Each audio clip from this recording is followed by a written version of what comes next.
Hi, everybody. Welcome to another episode of the Free Skate. Today, we are late at recapping Finlandia Trophy 2024.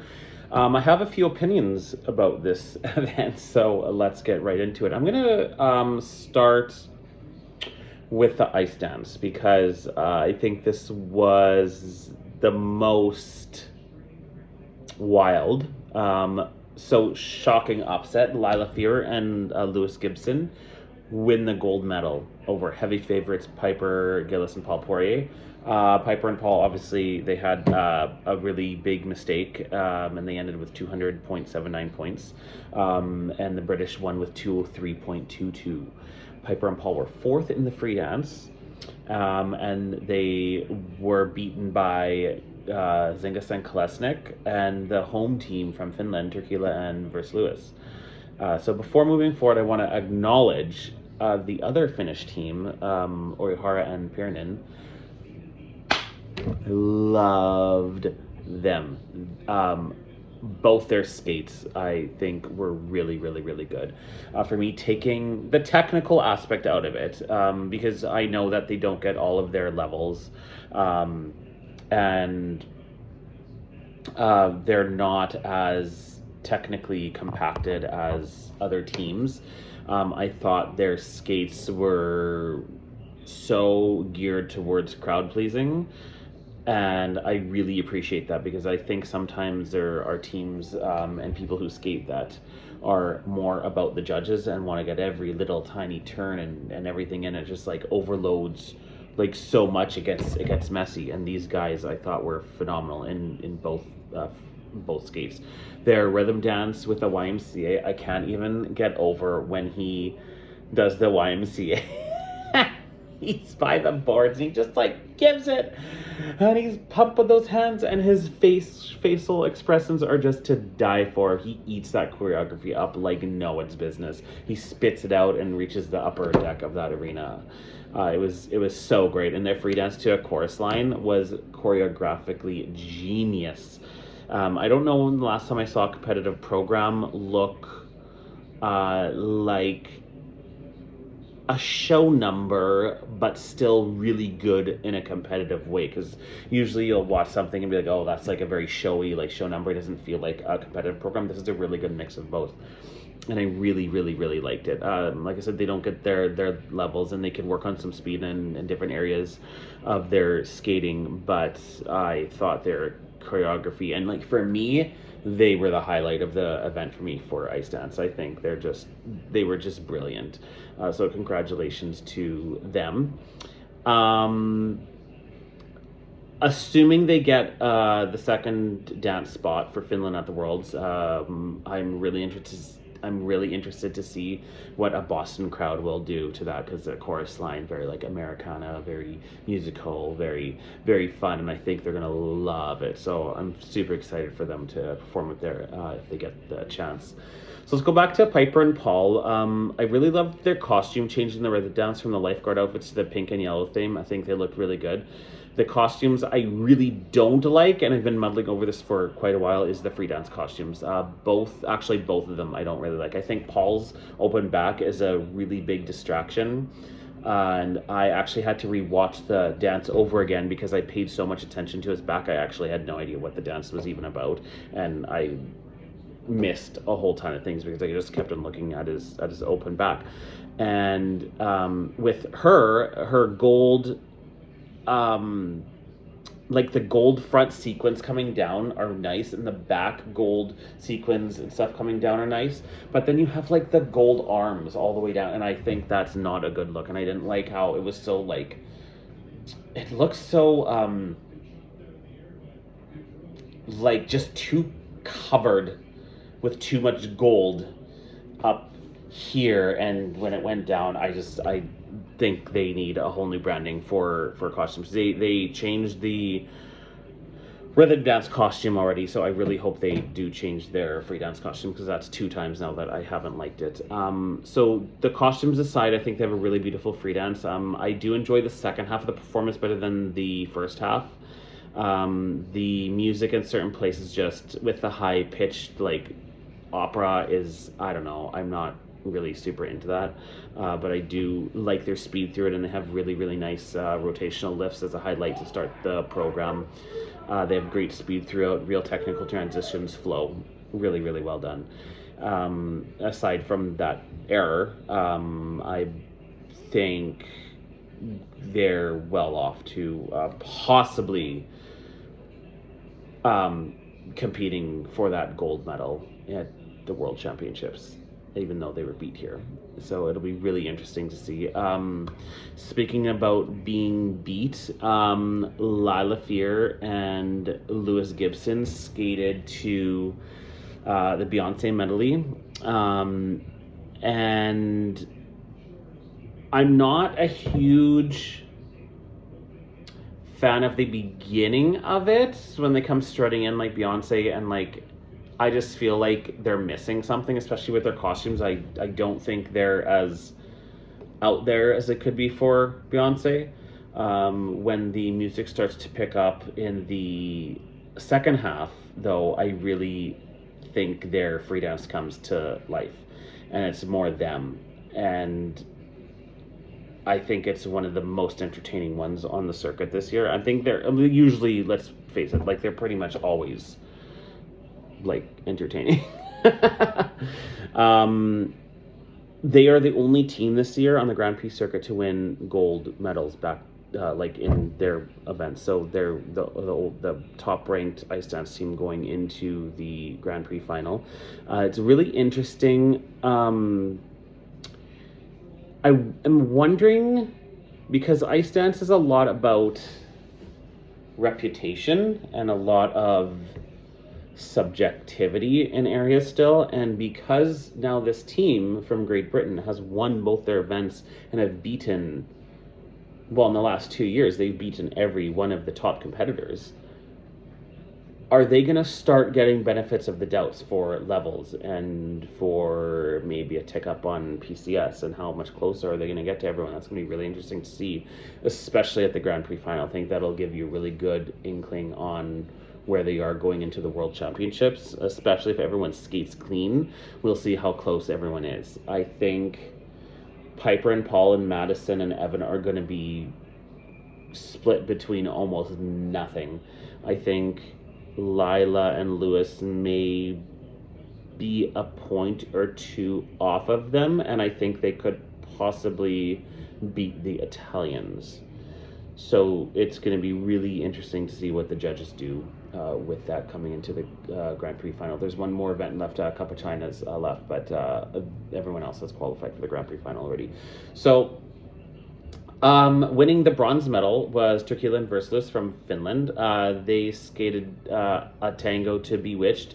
I thought it was a really, really, really well skated free dance, and I really enjoy that they're doing a tango, because normally tangos you typically don't see in a free dance. I think the last tango I remember seeing, there may have been ones from other teams that I don't pay as much attention to. The Canadians at the Olympics, Virtue and Moyer, their tango to Roxanne, and I mean, obviously that one has gone down as one of the best, if not the best, ice dance in figure skating history. I really enjoyed the Finnish team's tango. They were second in the free dance, finished with 196.6. Zingis and Klesnik were third in the free dance and finished fifth, less than a point from the Czech team that was in fourth place. So congratulations to all those medalists, and congratulations to the Finnish team for getting another medal at home. I really hope to see them get their levels, because they can skate PCS wise, in my opinion, with the best of them. So if they get their technical levels under order, I think the gaps are going to close a lot more than they are right now. So that's super exciting. I'm going to touch now just on pairs for like a split second. Pairs is being, I don't know, this year is just a hot mess for pairs. I don't really, I don't even know how to put this. I think it's too techy. There's too much technical components to pair skating right now. And I think that teams are losing their flow throughout their programs and finding it difficult to keep up with each other. There's certain elements in the programs that shouldn't be there. Example would be elements that, well, specifically side by side elements. Side by side elements, I find, it's, the spins have always been a gong show, but more so the last few years. This year, I don't even know if I've seen a really good side by side spin, to be quite honest with you. I know you need it, I guess, like one maybe, but I don't think we need more than one. The side by side jumps, I don't even know where I stand with them anymore, especially the sequences, sequences and or combos. It is very, very, very, very, very difficult for two people to do these triple sequences side by side and stay in unison and not look labored. And like, these are pair skaters. They're not elite single skaters for the most part, as in like, they're not skaters that would make a world team for their country in singles. That's not saying that they can't do the triples or they can't do the big elements. They can, but when the pressure's on for two people to do it, it's becoming a gong show this year. I think the sequences look the worst because as you step into an axle jump after let's say a triple toe or a triple sow, and you're going to step into an axle, you have to have that perfect landing and flow to even step into the axle to do it. In addition to, you have to look like your pair partner in it. If you both have different landings going into a sequence, you are off. How many times this year have we seen skaters time their second jump differently? It's happening a ton. It's just really ugly, and it looks non-elite. It's hard enough with triples with regular combinations. Let's say a triple sow cow double toe or something like that. Like, that's like a little bit more reasonable to do. But when you start adding in the sequences or like even a triple onto a triple, like a triple combo, I think you're just playing with fire, and I don't think you're going to get the skating quality out of the programs that you need anymore with pair skating. Also, there are still teams, I think, I've mentioned this in a few videos in the past, especially last year.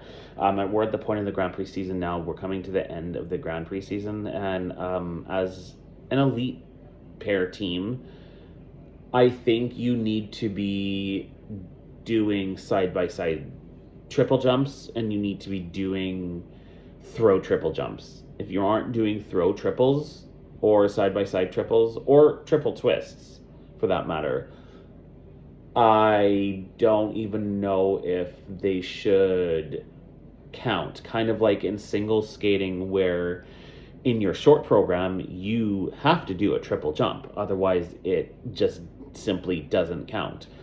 I think they should do that with pairs as well. You're going to get some separation with that as well, because there are pair teams that have stronger pair skills than single skills, and vice versa.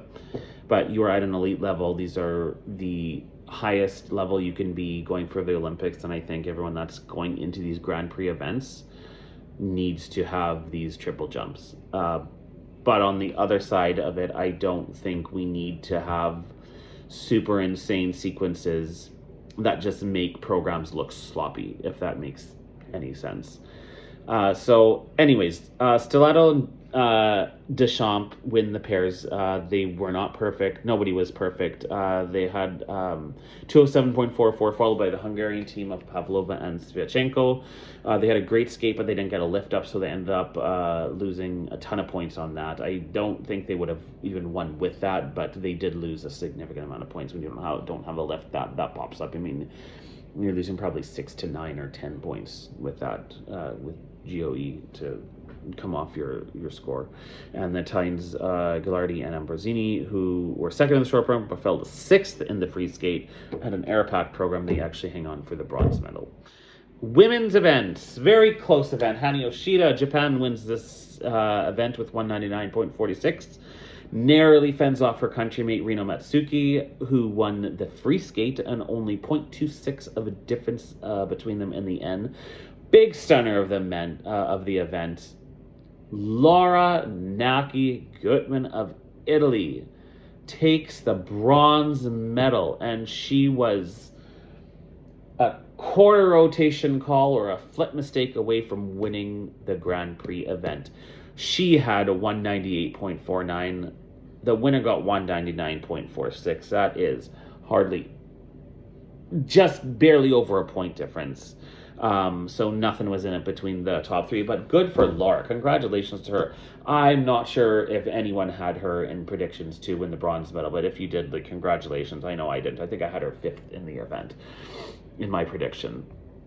But she had 2 really, really good skates. I really hope this is a page flipped on her and she gets to have more consistent skates, because she was really enjoyable to watch. Almost all the ladies in the event, I believe, had a Q or under rotation call. So the tech panel is being very hard on this again, which is going to lead me into the men, Daniel Grassel. But before we get to that, I'm just going to say, for Laura, her personal best by a mile, 4th place for USA Sarah Everhart, and shout out to Nina Petrakina of Estonia, who had a great free skate.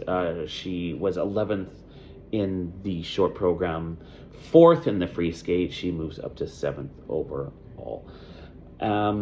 I want to make a comment about Hana Yoshida for a second. Nice skater. I'm not sure if I'm totally sold on her yet. I feel like she is missing some soul in her programs. Really nice skating, really good lift on her jumps, good technique, but I don't even know if soul was the right word. There's something missing that doesn't pull me into her. I look at her and I'm like, oh, she's a great skater. She can compete at nationals and possibly place, but she's not a Kaori skater. And I feel like she's missing some fullness to the skating.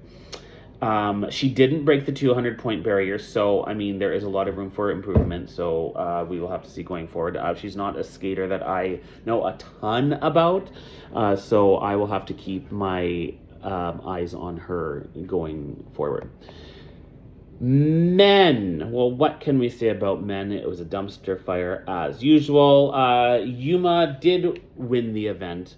He had a fantastic short program with over 100 points in the short program, but he only won with 263. He was 5th in the free skate. He had a big lead after the short, and that's the winner. Daniel Grassel won the free skate. He went from 6th place to 3rd place overall. And the skater with the most complete program had mistakes, but good for Kevin Amos. He's really turned a new page this season. Last year at this time, he was already like hanging up the boots kind of thing, and being like, yeah, I need a break. You don't see that with him this year. I think he has a new skating lease life, and it's really, really good to see him. You know, he fell on his quad toe to open, but he was really, really solid after that. So Junwon Shaw was 7th after the short program. He did have quite a few mistakes, but then he ended up withdrawing from the event. Camden was, I don't even know what place he was, but he was way down there. Camden reminds me of Roman Sadovsky. Just they can't put it together when it counts. And you know what? It's unfortunate because Camden's a gorgeous skater, but for some reason, when the judges are watching, he can't put 2 skates together. So we'll see what he does at nationals, because that'll be his next event unless he's doing some challenger events. But that's It is what it is. So I need to talk about Daniel for a second. Well, two things. First of all, I rewatched his short program before this video, and I knew what his costume looked like before, and I knew he had the question mark on his hand, but I don't understand. So if anyone knows what the question mark is in his costume when he like puts his hand down like that, there's a big question mark there. I genuinely don't get it, like, at all. And I tried to like watch his choreography and see if like things would pop out at me make sense. Like I genuinely don't know. Like I have no idea. So I don't know. Daniel, if you're watching this, like literally message me, thefreeskate@gmail.com. I have no idea what it means. Okay. His jumps are blatantly not being called for under rotations. It's now become a major issue because it's happened in both of his events. The tech panel is very strict in calling everyone else. In the women's free skate, there was a ton of calls. Why is Daniel missing these calls? He had one Q call in, I think, his free skate. You could see the under rotations probably more than a Q. I think it would have been marked under rotated. One of the jumps, I don't remember what it was. I think the loop would have been a quarter. His sow should have been just under rotated. I think it was more than a Q off, and it was marked like clean. I don't understand why, if it's something that we can see without a slow motion replay. Never mind with a slow motion replay, it is super painfully obvious. This is where the ISU officials need to come in and do an assessment and really question these judges and tech panel specialists. What are you watching? You were hired to be a technical specialist. That is your job. Your job is to mark the skaters fair. Your job is to mark the skaters objectively what you see. Technical rotations on a jump is not subjective. That's 98% objective. The only time where it comes in is like if it is like really on the line of like maybe a Q and an under rotation, the difference is like, yeah, maybe either way you could like give it to them, but not from a borderline Q under rotation to clean. That is a massive difference, and you can see that from a mile away.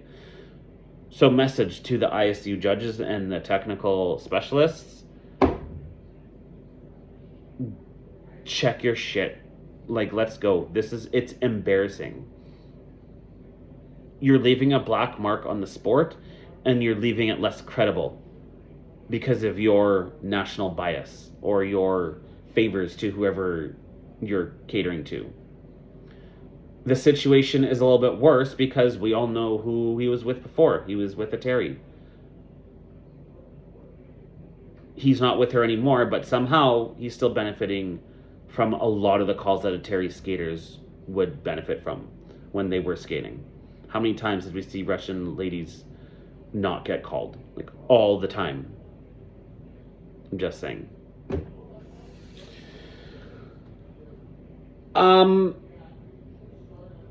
Lastly, I do want to pop on talking about the ISU website. What is going on with the ISU website? I've seen some posts on X or Twitter, and there were skaters with different pictures. So if you go to the ISU website and go to their pages where you can look at the start list and or the results of the events, you will see like probably 80% of skaters are not matched with their pictures, and they're like so far off it's not even funny. So like the photos matching up to the skaters and bios are so different. Goglev is a lovely Asian lady. Mark Gorditsky is a brunette woman. Madeline Skizis is a 14-year-old Swiss boy. Hana Yoshida is some dude that looks like he's posing after he robbed a bank. I have no idea who he is. Paul Poirier is ice dancing now with some handsome fellow named Piper Gillis. What's happening? Like, the list can go on and on and on and on. I looked at a few, but if you go look at the IC website, like, there's probably like 100 different pictures that should be, like, I don't know. My theory is it's probably the same technical specialist that got hired for the website and has got so confused running the website and is so disillusioned from, feeling so bad that they put on the wrong pictures. And then they had to go be a tech specialist for the men's event, and Daniel's skate brought back memories, and they just didn't know what they were watching. That's absolutely what happened, 100%. Allegedly. Anyways, that is my recap for the Finlandia Trophy 2024. Our next event is coming up, well, very shortly, because it's 10:07 p.m. here, local time where I am, on Thursday night. So Cup of China should be starting, I don't know, really soon. Share, subscribe, the freeskate@gmail.com, the freeskate on X. Contact me if you want. Leave a comment below. And we will see you next week. Bye.